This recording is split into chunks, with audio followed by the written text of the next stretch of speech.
Hai, selamat siang semuanya. Bertemu kembali bersama podcastnya Okta Investama Berjangka.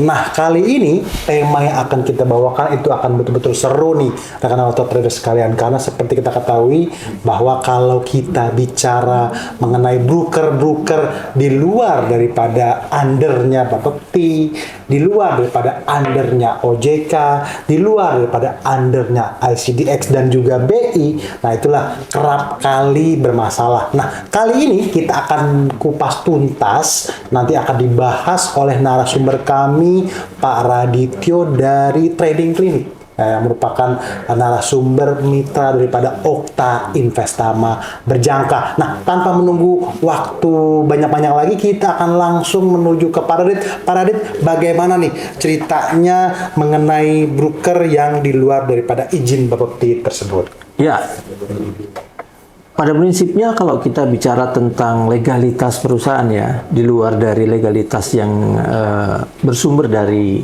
Bapepti, ya, kemudian ICDX, betul, kemudian Bank Indonesia, betul, ya kan? Itu merupakan satu perusahaan pialang yang boleh kita katakan bahwa perusahaan pialang itu adalah bodong gitu ya. Gitu. Oleh sebab itu, langkah-langkah dari Bapepti biasanya melakukan satu blok terhadap website mereka gitu. Oh, nah, oke ini yang dong, perlu oke diantisipasi oleh para investor semua gitu kan. Suatu ketika pasti itu akan diblok dimanapun mereka beriklan maupun dimanapun mereka eksis di media sosial maupun di media elektronik seperti itu kan. Oleh sebab itu buat investor-investor yang sekarang ini ingin melakukan satu transaksi terhadap produk-produk perdagangan berjangka, itu lebih disarankan untuk beralih ke pialang-pialang yang legal gitu. Ya, nah, akhir-akhir ini kalau kita lihat di banyak media elektronik, ada satu informasi broker besar gitu ya, broker pialang ilegal besar yang juga mengalami pemblokiran gitu. Dan pada akhirnya mereka berganti nama. Ya modusnya kan selalu seperti itu kan. Ketika diblok sama Bapepti maupun oleh otoritas pemerintah, ya mereka akan berganti nama terus berganti nama. Yang pada akhirnya buat investornya sekarang-sekarang ini seperti yang terjadi akhir-akhir ini, terutama Okta yang lain gitu ya, betul, yang ilegal gitu ya. Nasabah-nasabahnya pada komplain ke Okta Investama Berjangka gitu. Iya, betul, Pak Radit. Contohnya. Maaf nih, saya padahal potong beda ya kulit. Hanya maaf nih saya potong. Ya. Makanya kenapa begini ya rekan Okta traders sekalian. Betul seperti yang dikatakan oleh narasumber kami Pak Radit, kenapa kita secara live, secara langsung tiba-tiba membicarakan mengenai broker luar ini. Jadi memang banyak akhirnya yang tiba-tiba datang nasabah komplain ke Okta Investama Berjangka yang padahal bukan kami dari Okta Investama Berjangka, tapi Okta yang lain. Nah, inilah yang coba akan dikupas tuntas oleh Pak Radityo selaku narasumber kami, mengapa itu betul-betul sebaiknya rekan-rekan Okta sekalian jangan bertransaksi di broker yang tidak di bawah under Bapepti, tidak di bawah under BI, ICDX dan juga OJK. Nah, silakan lanjutkan Pak Radit. Ya, jadi pada prinsipnya kalau sudah masuk ke broker ilegal, broker asing biasanya yang tidak punya lisensi lokal gitu, ya pasti akhirnya akan diblok oleh pemerintah situs-situs maupun iklan-iklan mereka begitu. Yang pada akhirnya investor-investor yang bertransaksi di sana seperti yang datang ke Okta nih, ya kan? Mereka mengalami kesulitan pada saat mereka akan melakukan aktivitas penarikan dana atau withdrawal. Seperti itu. Bahaya itu ya. Ada bahkan yang sampai melakukan pengaduan ke Bapepti. Oh, oke. Nah, kenapa sampai seperti itu? Kalau kita telusuri ternyata banyak pialang ilegal ini yang kadang-kadang mencatut nama Bapepti sebagai payung hukumnya gitu, sebagai pelindung mereka gitu. Bahaya sekali padahal itu. Mereka tidak terdaftar di bawah Bapepti, tidak terdaftar di bawah OJK, tidak terdaftar di bawah BI seperti itu. Nah, ketika Bapepti benar-benar melakukan proses pemblokiran terhadap semua akses mereka, mereka berganti nama lagi. Ya kan? mencari maksa yang baru lagi gitu. Ya mungkin nasabah-nasabah yang udah terlanjur daftar ya menjadi korban di sana kayak gitu. Nah, oleh sebab itu sebagai aktivis di bidang perdagangan berjangka, tentunya ini merupakan tanggung jawab kita semua nih untuk mengedukasi masyarakat bahwa sebaiknya bertransaksi perdagangan berjangka terhadap produk komoditas, nah, itu melalui lisensinya melalui Bapepti, terhadap produk indeks saham dan kripto, lisensinya melalui Otoritas Jasa Keuangan, dan terhadap produk PUPA atau perdagangan mata uang asing ya, itu lisensinya melalui Bank Indonesia sesuai dengan peraturan pemerintah yang telah ditetapkan sekarang ini seperti itu. Nah, sebenarnya selain dari hal itu yang perlu diantisipasi buat investor, ada bahayanya juga berinvestasi melalui perusahaan-perusahaan pialang ilegal ini. Nah, bahayanya buat investor itu apa aja tuh Pak? Menurut Pak Radityo, karena kan ada beberapa nih, kalau misalnya berdasarkan Undang-Undang Nomor 10. Ya, berdasarkan Undang-Undang Nomor 10 Tahun 2011 yang merujuk dari Undang-Undang Nomor 32 Tahun 1997 ya, bahwa sebenarnya pialang ilegal ini banyak hal yang dilanggar dari faktor hukumnya seperti itu. Karena memang pemerintah dalam hal ini kan membuat undang-undang dalam rangka untuk memayungi atau melindungi kepentingan dari investor atau konsumen itu sendiri, gitu kan. Nah, kalau dari sisi pialang ilegalnya, ada 4 hal yang kami pantau. Seperti salah satunya adalah berkenaan dengan... Ya, kami pengen tahu tuh Pak, jenis-jenis pelanggarannya itu apa saja tuh Pak, menurut Pak Radityo? Ya, jadi pialang ilegal yang beroperasi tanpa izin, atau pialang bodong ya, itu dapat dikenakan hukuman atau melakukan satu tindakan melawan hukum yang dalam hal ini bisa dikenakan hukuman hingga 5 tahun penjara atau bahkan denda hingga 6,5 miliar. Nah, ini yang pertama seperti itu. Yang kedua, bagi pialang ya yang bertransaksi di luar bursa sesuai dengan peraturan pemerintah yang ada, itu juga akan dikenakan denda ya sebesar 4 miliar gitu ya. Nah, itu yang kedua. Yang ketiga terkait dengan transaksi yang dilakukan di luar anggota bursa. Jadi transaksi memiliki izin, kemudian transaksi melalui bursa, kemudian itu kena hukumannya apa itu Pak? Nah, kalau kita lihat dari undang-undang yang ada sekarang ini, maksimal 1 tahun atau denda 1 miliar. Maksimal 1 miliar seperti itu. Jadi, nah, ada lagi seperti halnya yang kita lihat ya, transaksi yang ilegal. Mungkin masih ingat tentang binomo seperti itu ya.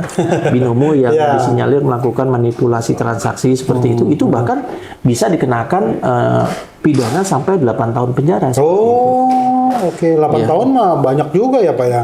Ya, nah ini yang perlu kita antisipasi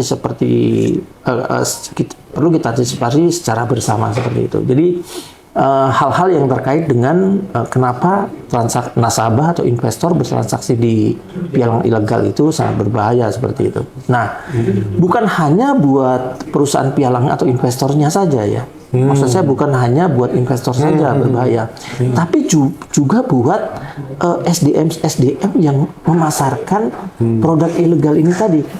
Gitu. Nah, buat pialang-pialang ilegal yang kemudian merekrut marketing yang kemudian memasarkan produk ini melalui media sosial. Oh, jadi tenaga pemasarnya itu sebetulnya akan kena juga hukuman gitu ya Pak? Benar sekali. Nomor 10 tahun 2011 itu mengatakan bahwa orang-orang atau marketing yang melakukan aktivitas untuk mempromosikan produk-produk berjangka yang sumbernya dari perusahaan ilegal ini tadi. Ini juga ada sanksi pidananya begitu. Apa aja tuh Pak? Kalau kami boleh tahu tuh Pak, sanksi-sanksinya untuk tenaga pemasar yang memasarkan secara ilegal ya untuk broker-broker yang kurang bagus tersebut gitu. Apa saja tuh Pak? Yang pertama nih ya, ada 4 hal. Marketing yang melakukan aktivitas pemasaran dalam bentuk iklan, itu pun juga bisa dikenai sanksi sampai 6,5 miliar atau bahkan hukuman kurungan 5 tahun penjara seperti itu. Itu buat marketing yang melakukan aktivitas pemasaran dengan cara beriklan di media sosial maupun di media elektronik seperti itu. Itu yang pertama. Jadi 4 hal buat marketingnya yang bisa kena ya. Yang kedua, marketing bisa kena pasal lain ketika dia melakukan transaksi tanpa izin dari nasabah. Sudah perusahaannya ilegal atau bodong, kemudian marketing ikut campur dalam melakukan transaksi nasabah, Double itu Pak ya? ya mentransaksikan uang nasabah, Ya, ya, ya. itu pun juga bisa dikenakan sanksi yang dalam hal ini bisa mencapai 1 tahun penjara ya, atau bahkan denda sebesar 10 miliar. Satu kaleng-kaleng nih. Ya, 1 tahun hingga 8 tahun atau denda hingga 10 miliar seperti itu. Nah, itu. Kemudian ada lagi Pak? Tadi kita udah bicara tentang marketing yang melakukan satu aktivitas pemasaran melalui iklan dan sebagainya berpotensi kena sampai 6,5 miliar atau bahkan kurungan 8 tahun. Ya, ya. Yang kedua, kita juga udah bicara tentang buat marketing yang memberikan janji fixed income nih. Itu juga bisa kena sampai 1 sampai 8 tahun atau bahkan denda sampai 10 miliar. Nah, buat marketing yang melakukan satu aktivitas tanpa aktivitas memasarkan produk dari pialang ilegal ini bisa dikenai denda 1 tahun penjara atau denda 1 miliar atau bahkan kurungan 1 tahun penjara. Nah, ini yang perlu kita antisipasi secara bersama sehingga ketika para pemasar ini bekerja, mereka juga harus tahu resiko mereka itu apa sebenarnya begitu. Jadi ketika nasabah bertransaksi sejauh itu aman, memang mereka juga akan aman.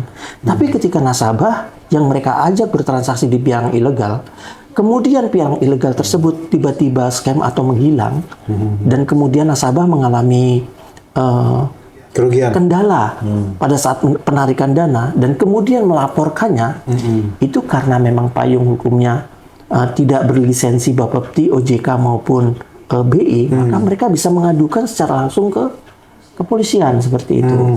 Sehingga dari kepolisian itu rujukannya adalah undang-undang yang bersumber pada pidana ini tadi seperti itu. Nah, ini yang membahayakan buat para pemasar-pemasar yang tadinya berkeinginan untuk bekerja, mencari uang, bahkan mendapat masalah seperti itu.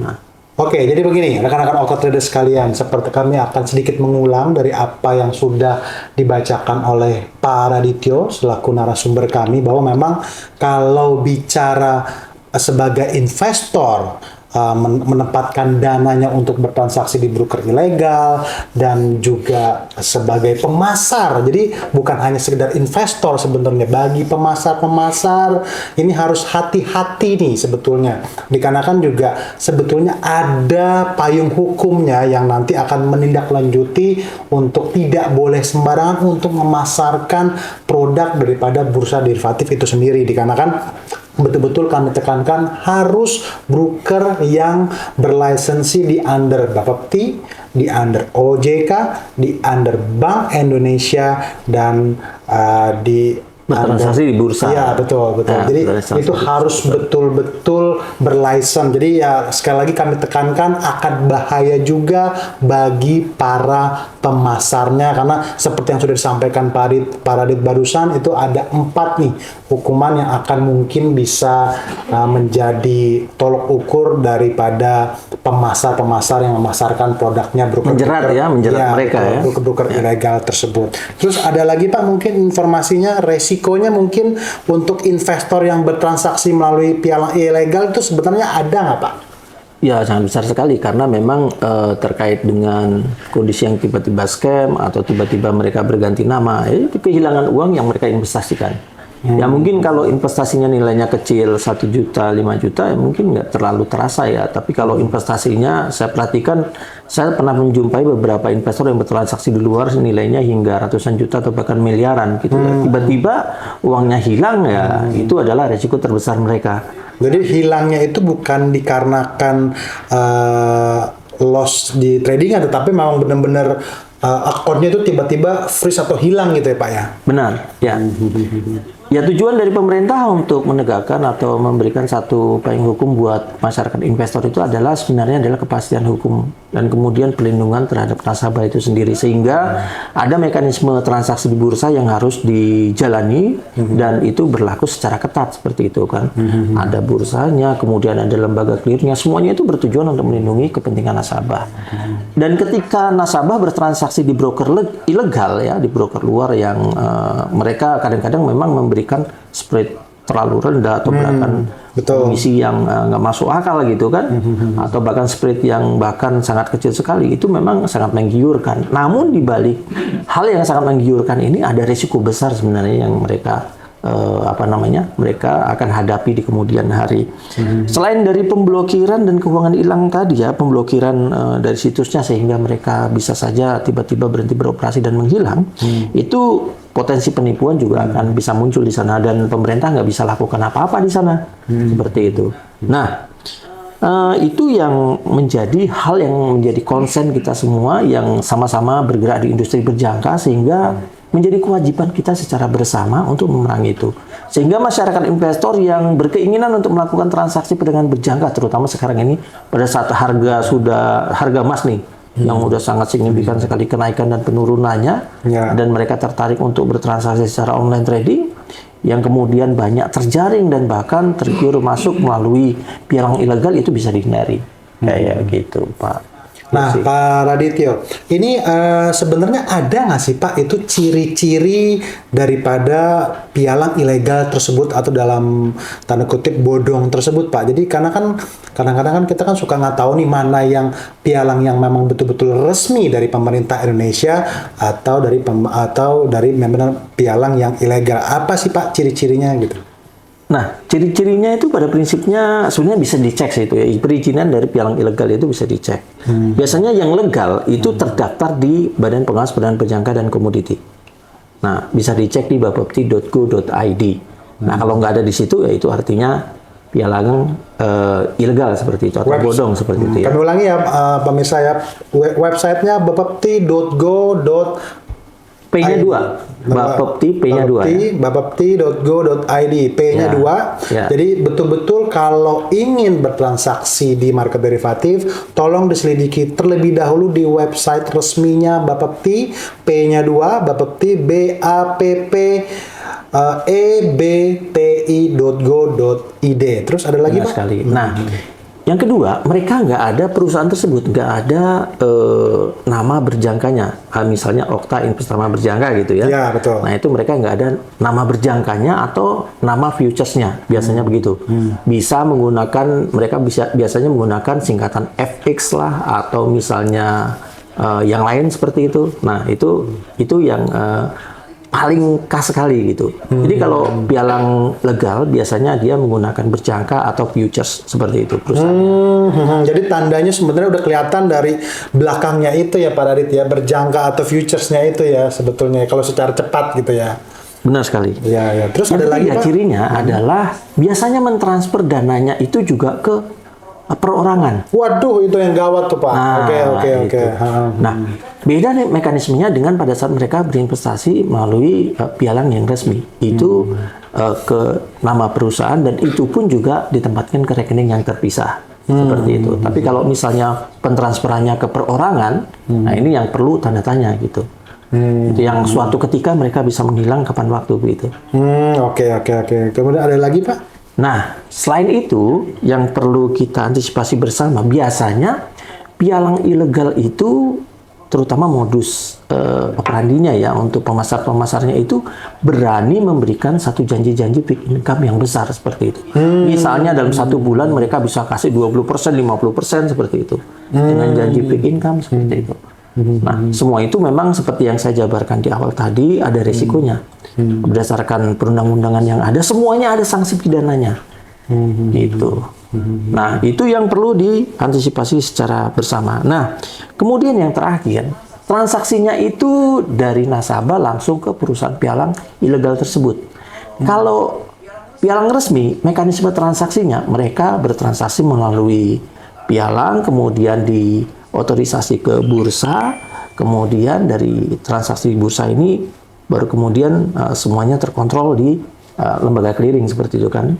Nah, ini satu sistem transaksi yang sehat, yang normal seperti itu. Tapi kalau misalnya transaksi bodong itu ya dari nasabah langsung ke pialang ilegal tersebut seperti itu. Yang kita nggak tahu latar belakangnya seperti apa. Jadi mereka bisa memperlakukan diri sebagai, bahkan mereka bisa memperlakukan posisi mereka sebagai seorang banker seperti itu, yang semuanya menelan posisi nasabah seperti itu.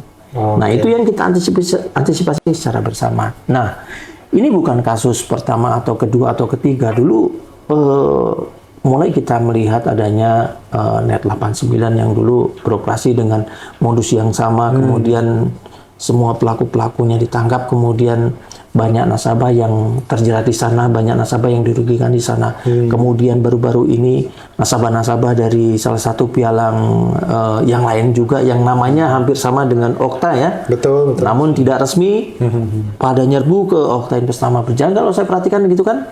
Kemudian banyak nasabahnya yang mengalami kendala pada saat melakukan penarikan dana, ya kan. Yang kemudian mereka berganti nama lagi dengan nama yang lain seperti itu. Nah, mudah-mudahan ini bisa disadari oleh kalangan masyarakat investor supaya tidak terjerat lagi dengan praktek-praktek dari pialang-pialang ilegal itu. Seperti itu kira-kira Pak Yosi. Jadi catatan saya sih, pesan saya sih sangat sederhana aja. Kalau memang kita tertarik untuk bertransaksi di perdagangan berjangka ya, yang memang sangat memberikan satu peluang ya buat kita semua. Di tengah ketidakpastian ekonomi yang sekarang ini terjadi, ya kita sarankan bertransaksi melalui pialang yang resmi, yang terdaftar di Bapepti, terdaftar di Otoritas Jasa Keuangan, dan juga terdaftar di Bank Indonesia. Seperti itu. Oke, terima kasih banyak nih informasinya Pak Radit. Ini betul-betul sangat-sangat berguna. Mudah-mudahan akan sangat informatif ya bagi para Okta traders sekalian. Jadi jangan salah pilih. Kalau bicara Okta itu Okta Investama Berjangka, bukan Okta yang lain-lainnya. Jadi kami tekankan sekali lagi, bertransaksilah di broker pialang resmi yang betul-betul di undernya Bapepti. Jadi apa nih pesannya menurut Pak Radit yang bisa disampaikan kepada Okta traders sekalian? Ya, pesannya sederhana. Buat para investor selalu bertransaksi melalui perusahaan pialang berjangka yang resmi, yang terdaftar di Bapepti, Otoritas Jasa Keuangan, dan Bank Indonesia. Dengan demikian, keamanan Anda dari sisi transaksi maupun kepentingan Anda sebagai investor akan terlindungi. Terima kasih. Oke, sampai ketemu di acara podcast selanjutnya. Bye-bye.